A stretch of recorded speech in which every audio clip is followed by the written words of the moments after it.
So that's the question, right? You see it there. If I am a man of God, and hey, yesterday, those of you that were at church, you watched online already, you heard what God spoke to me, what He confirmed in me, what He's been talking to us about over the last several months. And then when I went on my short sabbatical and just spent time with God, right? Quieted myself, read a book, read the Bible, really just spent time allowing God to speak into me. He spoke this message that not only are we to be more than conquerors, we're in that series, it's more than conquerors, which means that He wants to give us a complete and overwhelming victory. And I don't know why that does not cause Christians to shout.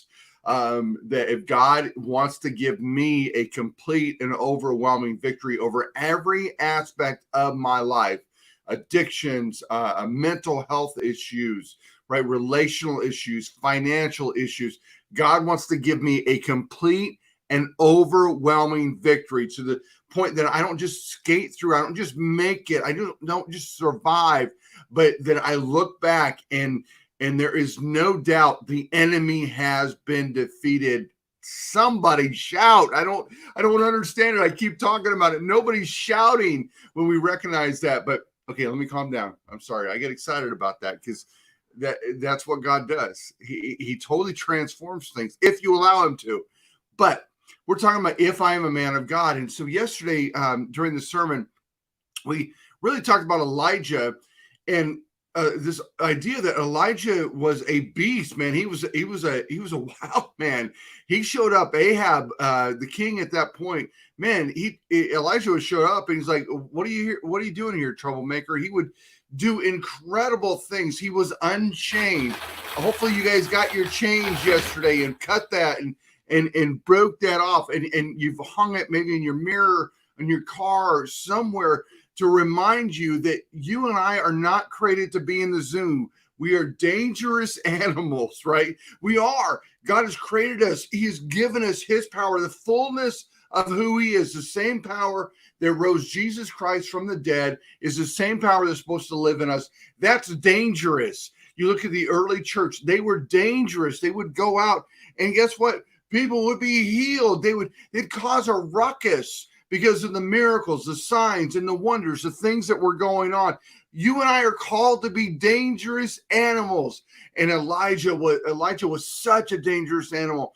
And I love 2 Kings chapter 1 because he hears about the king sending out somebody to go to another god, to go to God, say, hey, ask this God if I'm going to recover. And it's Ahab.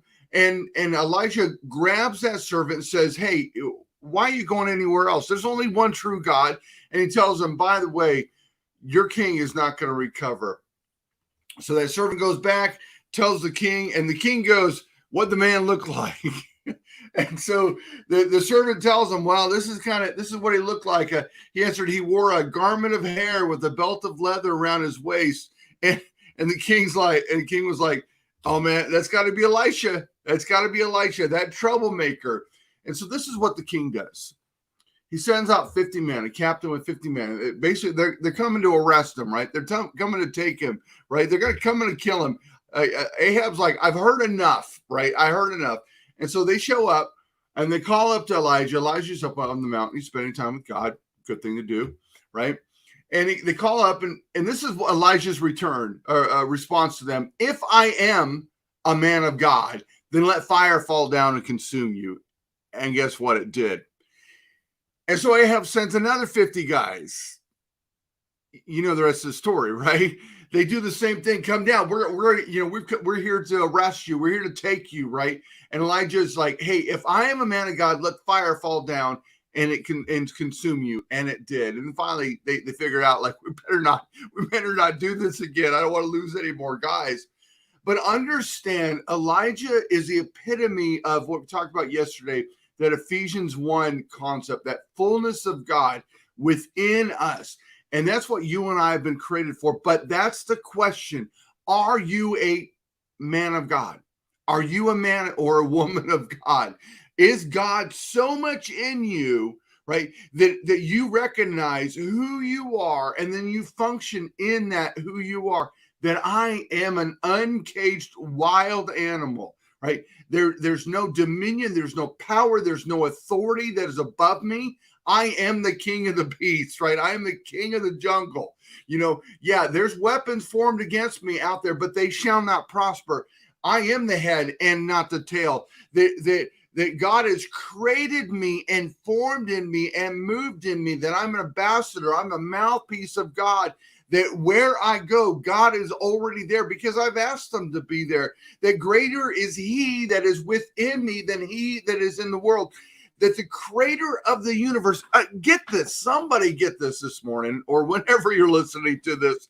I want somebody to get this, because this is where I'm trying to get to as well. That God, the one that holds all things together, the one that created all things, has then said, okay, now, James, I'm giving you my power. I'm giving you my authority. I want to flow through you. I want you to be a vessel for my power.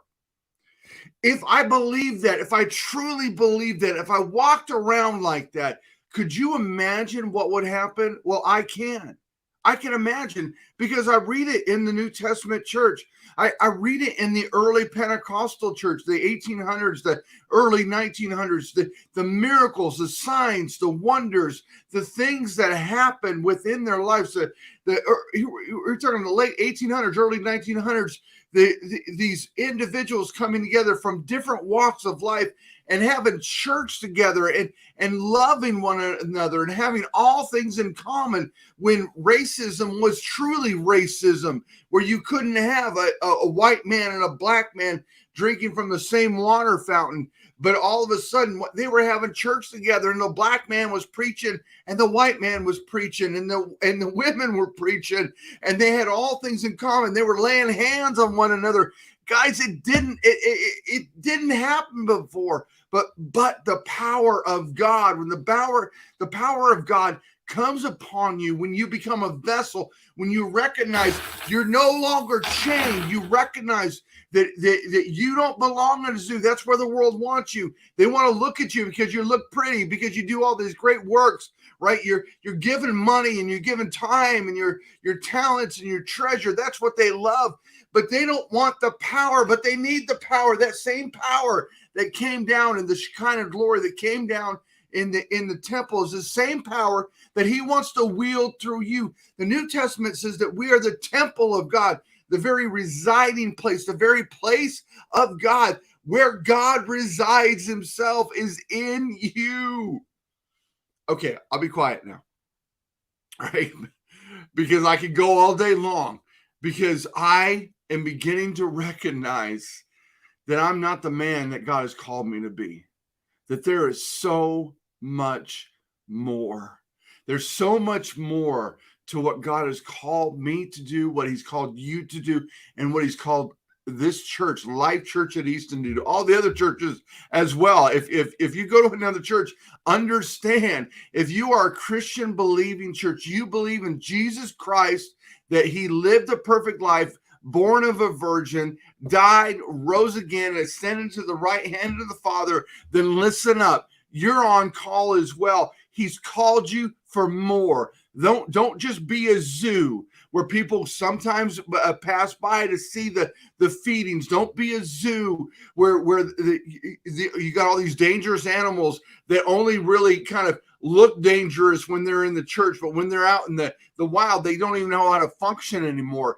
Let's flip the script, guys, and let's be what God has called us to be. Let's be the New Testament church, because I guarantee you, if you compare your church to the New Testament church, it doesn't look anything like it. Life Church at Easton, we don't look anything like the New Testament church, but we're going to.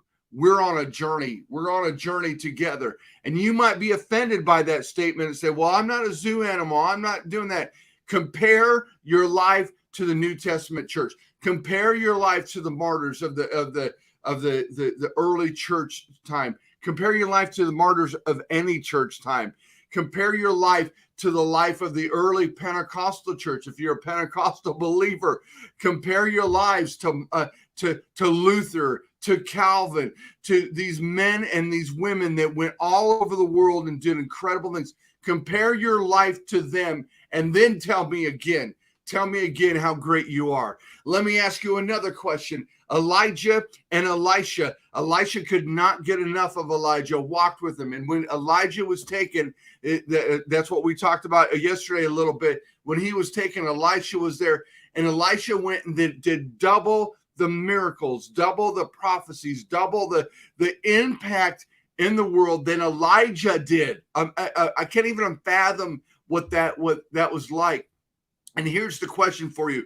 If you're such a solid, strong Christian, name one person that looks at you and says, I want to have a faith like you have.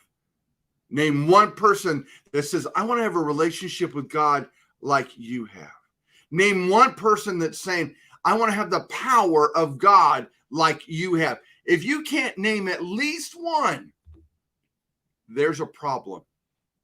You know, I've got people that have followed me for a lot of reasons. I want to have the marriage that you have, right? I want to have those things. I want to learn how to work with wood like you do. I want to be able to learn this from you and that from you. I want to talk.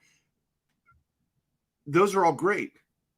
But the truth of the matter is, we need to be like an Elijah, that Elisha is around us. Those young men and women are around us, and they're like, there's one thing I want from you.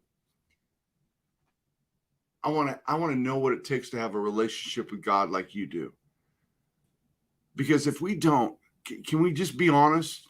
I want to be super honest with you right now. If you ask people to church and they don't want to come, it's because they're not interested in the faith that you have. They don't see enough in your life to be excited enough to go with you. You tell them about a restaurant, you get really excited. They're going to try the restaurant out. But you ask them to come to church and there's not enough excitement in your life. There's not enough that intrigues them about you.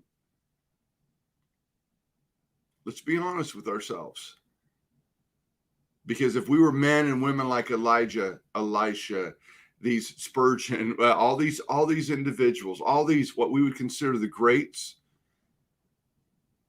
But hear me, we only read about the greats. There are so many more people, average, ordinary men and women. Read Acts chapter 13. Average men and women that did incredible things for God. And they had men and women that followed after them because of one thing. I want to have the relationship with